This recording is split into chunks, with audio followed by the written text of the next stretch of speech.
யுகோ world indoor series cricket போட்டியில் கலந்து கொள்வதற்காக தமிழக அணி இலங்கை புறப்பட்டு சென்றது.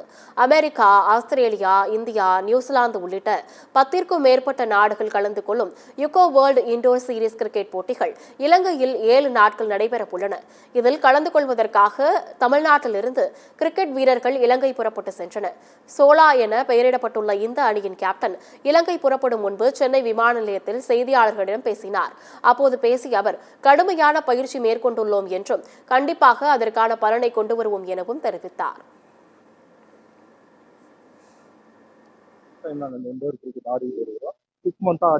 அவுட்டோர் ஆடுறதுனால எங்களுக்கு நல்ல எக்ஸ்போசர் கிடைக்குது. But rules different. அவுட்டோர்ல இருந்து இண்டோர் ஆடுறது டோட்டலா டிஃபரெண்ட். அதுல விக்கெட் ஆனா நம்ம வெளியே போயிடுவோம். விக்கெட் ஆனாலும் நம்ம கண்டினியூ பண்ணி விளையாடுவோம். 4 ஓவர்ஸ் ஆடியே ஆகணும். அந்த பேட்ஸ்மேன் அந்த பேர் வந்து 4 ஓவர்ஸ் ஆடியே ஆகணும். அந்த ரூல்ஸ் தான் இருக்கு. இது ஒரு 6 மந்த்ஸ் நாங்கள் ஃபுல் எஃபோர்ட் போட்டு உழைச்சிருக்கிறோம். அதுக்கான ரிசல்ட்டை கண்டிப்பாக நாங்கள் வந்து இந்த வேர்ல்ட் சீரீஸில் கொண்டுட்டு வந்துடுவோம்.